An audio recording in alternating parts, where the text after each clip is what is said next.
ফাইনালের আগে দারুণ এক অস্বস্তিতে পড়ে গেলেন লিওনেল মেসি, আর্জেন্টিনার মহাতারকা। দর্শক নিশ্চয়ই আপনারা বুঝতে পাচ্ছেন কোন বিষয়টা নিয়ে কথা বলছি। গোল্ডেন বুটের রেসে লিওনেল মেসি এগিয়ে ছিলেন। তার ৮টি গোল ছিল, ৪টি অ্যাসিস্ট ছিল এবং একটি অ্যাসিস্ট কম নিয়ে এমবাপ্পে ছিলেন ঠিক তার পেছনে। কিন্তু এই বিশ্বকাপ থেকে বিদায় নেয়ার আগে সবচেয়ে বড় অস্বস্তিটা এমবাপ্পে দিয়ে গেলেন লিওনেল মেসিকে।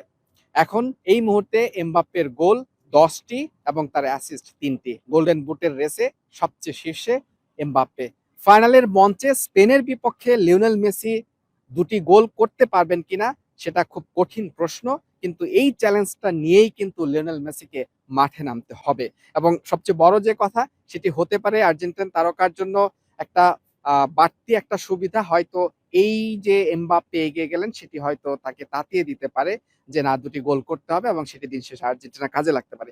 তবে সবচেয়ে বড় যে অস্বস্তিটা এই মুহূর্তে লিওনেল মেসির যোগ হয়েছে সেটি হচ্ছে বিশ্বকাপে তিনি ছিলেন সবচেয়ে বেশি গোলের মালিক, মানে সর্বোচ্চ গোলের মালিক। তার গোল ছিল ২১টি এবং ২০টি গোল নিয়ে এমবাপ্পে তার ঠিক পেছনে অবস্থান করছিলেন। কিন্তু তৃতীয় স্থান নির্ধারণী ম্যাচে ইংল্যান্ডের বিপক্ষে জোড়া গোল করলেন কিলিয়ান এমবাপ্পে, হয়ে গেলেন ২২ গোল নিয়ে বিশ্বকাপের সর্বোচ্চ গোলদাতা। লিওনেল মেসি এই বিশ্বকাপের পর আরেকটা বিশ্বকাপ তার না খেলার সম্ভাবনাই সবচেয়ে বেশি এবং সেটি সবচেয়ে বেশি জোরালো। সেক্ষেত্রে এই ফাইনালে এই মেটলাইফে লিওনেল মেসি তাকে হয়তো সেই অস্বস্তি নিয়েই বিশ্বকাপটাকে বিদায় জানাতে হবে। কিলিয়ান এমবাপ্পে যেখানে থাকবেন বিশ্বকাপের সর্বোচ্চ গোলদাতার সিংহাসনে, লিওনেল মেসিকে তার পরের অবস্থানে থাকতে হবে।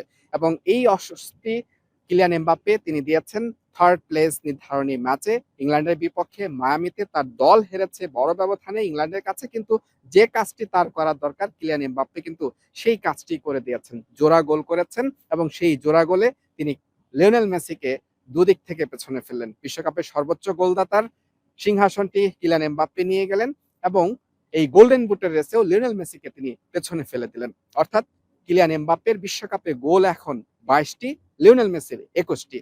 গোল্ডেন বুটের রেসে এবারের আসরে বিশ্বকাপে লিওনেল মেসির গোল ৮টি, অ্যাসিস্ট ৩টি। কিলিয়ান এমবাপ্পে সেটিকে নিয়ে গেলেন তার ১০ গোল এবং তার অ্যাসিস্ট হচ্ছে ৩টি। সব মিলিয়ে স্পেনের বিপক্ষে শুধু শিরোপার লড়াইয়ে নামতে হবে না লিওনেল মেসিকে, ব্যক্তি অর্জনের জন্যও নামতে হবে এবং সেটি কিলিয়ান এমবাপ্পেকে টপকাতে হবে। তাকে করতে হবে মিনিমাম আরো ২টি গোল। সেক্ষেত্রে তিনি কিলিয়ান এমবাপ্পেকে টপকে আবারও বিশ্বকাপের সর্বোচ্চ গোলদাতা হবেন এবং এই গোল্ডেন বুটের যে পুরস্কার, যেটি গতবার কাতারে তিনি হারিয়েছিলেন এমবাপ্পের কাছে, এবার সেটি তিনি নিজের করে নিতে পারবেন। সেক্ষেত্রে স্পেনের বিপক্ষে তাকে আরো ২ গোল করতে হবে। Mujrabin Tarek, Jamuna sports, New Jersey, যুক্তরাষ্ট্র।